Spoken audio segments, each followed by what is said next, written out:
Welcome to Eye on the Tigers News. I'm Abby Garrett. Thanks for joining us again for the news we've been following for you. With Donald Trump's grasp on the Republican presidential nomination tightening, the billionaire businessman's rivals get one more chance to challenge the GOP frontrunner on the debate stage before next week's slate of Super Tuesday contests. The situation is likely more dire for the other GOP candidates than they'd like voters to believe. Yet Senators Marco Rubio and Ted Cruz have so far shown little willingness to take on the former reality television star when the national spotlight shines brightest. That could change Thursday night in Houston, as the 9th Republican debate of the presidential campaign will take place just a few days before 11 states hold GOP primaries. The debate is aired on CNN beginning at 8:30.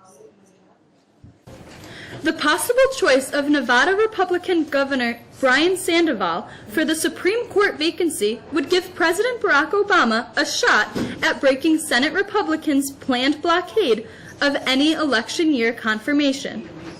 Sandoval, Nevada's first Hispanic governor and a supporter of abortion rights, would test the unified GOP caucus's insistence that voters in November and the next president make the lifetime appointment to replace the late Justice Antonin Scalia.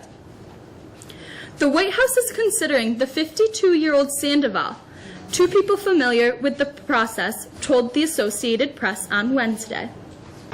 President Barack Obama signed a bill Wednesday that includes a provision banning U.S. imports of fish caught by slaves in Southeast Asia, gold mined by children in Africa, and garments sewn by abused women in Bangladesh, closing a loophole in an 85-year-old tariff law that has failed to keep products of forced and child labor out of America. An expose by the Associated Press last year found Thai companies ship seafood to the U.S. that was caught and processed by trapped and enslaved workers. As a result of the reports, more than 2,000 trapped fishermen have been rescued, more than a dozen alleged traffickers arrested, and millions of dollars worth of seafood and vessels seized. Until now, U.S. Customs law banning imports of items produced by forced or child labor had gone largely unenforced because of two words: consumptive demand.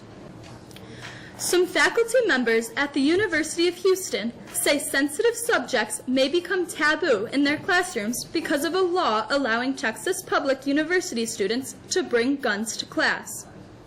Many instructors may want to be careful discussing sensitive topics, say professors, or may choose to drop, quote-unquote, certain topics from their curriculum because of the presence of guns in college classrooms.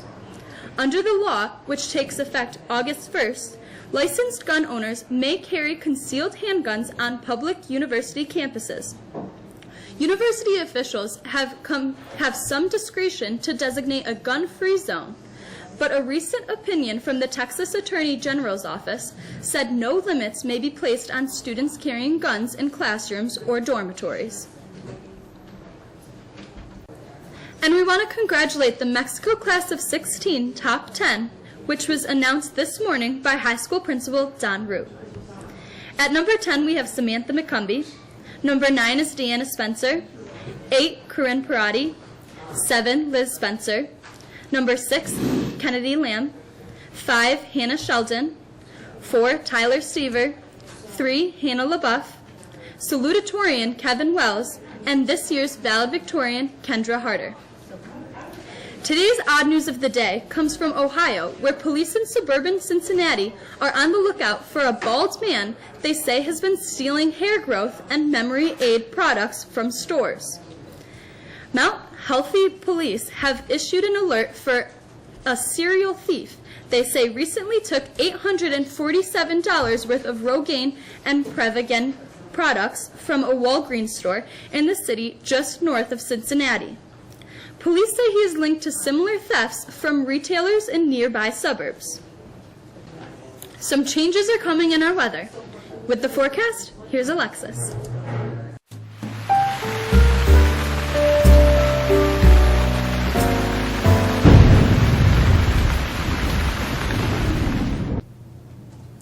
We've seen quite a bit of rain the past 48 hours and quite a bit of wind as a strong low-pressure system has meandered its way over our area. Showers and warmer than average temps will continue for the rest of the Thursday before cold air swoops down on the backside of this existing storm system Thursday night. That cold air will turn any lasting moisture into snow. There should be very little accumulation, but with all the rain we've had and below freezing temps tonight, untreated roads, sidewalks, and parking lots could be icy Friday morning. We'll be cold on Friday with temperatures barely out of the teens, and it will be breezy and cloudy. The weekend looks pretty nice. We could see some peaks of sun Saturday with temperatures in the low 40s, and Sunday we could see temps in the 50s. Milder air hangs around for the beginning of next week. That's the forecast. We hope you have a great weekend. I'm Alexis. Sports with Mr. Charbonneau.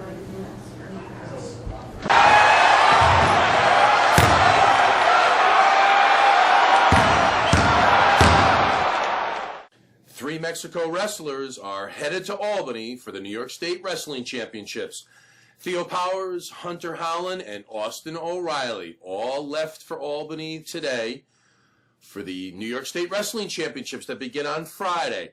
Powers returns to Albany for the fourth straight year, and Howland and O'Reilly both have legitimate shots to move forward and possibly a championship bout on Saturday. New York Giants defensive end Jason Pierre-Paul filed a lawsuit Wednesday against ESPN and Adam Schefter for posting his medical records from last summer. The lawsuit filed in Miami-Dade County, Florida, alleges that Pierre-Paul's privacy was violated, as was the state's medical records statute, by the report after the player severely injured his right hand in a fireworks accident on July 4th. The New York Post first reported the lawsuit on Wednesday night. Syracuse University center DeJuan Coleman told Syracuse.com that he will in fact return to the SU basketball program next year. The redshirt senior is eligible for an extra year after missing all of last season with a knee injury. The Orange will honor seniors Trevor Cooney and Michael Benige before the team's final home game against North Carolina State this Saturday. At 18-10, the team is squarely on the NCAA tournament bubble as the regular season winds down. The team finishes its regular schedule at Florida State and at North Carolina before the ACC tournament begins. Tip time for the NC State game on Saturday is 2 o'clock, and the game is being televised on ESPN FC. That's a quick look at sports. I'm Michael Charbonneau. And finally, we see a pretty busy calendar of events. The French Club 25th Annual Semi-Formal Dance will take place this Friday, the 26th, at 8 p.m., featuring the Greater Music Company DJs. Pre-sale tickets are now on sale and will be sold during all lunches and in the foyer after school. All Dollars for Scholars applications must be completed and submitted by February 27th. Once you have completed your profile, please go to the My Scholarships section to finalize your application for specific scholarships and submit. Any senior interested in going on the senior trip to Ohio, the Rock and Roll Hall of Fame, and Cedar Point, please sign up outside of the chorus room, 129, by Friday the 26th. That's it for us today. We hope you've had a great end of your week and an even better weekend. For the staff of Eye on the Tigers News, I'm Abby Garrett. We'll be back at it again on Monday. Have a great day.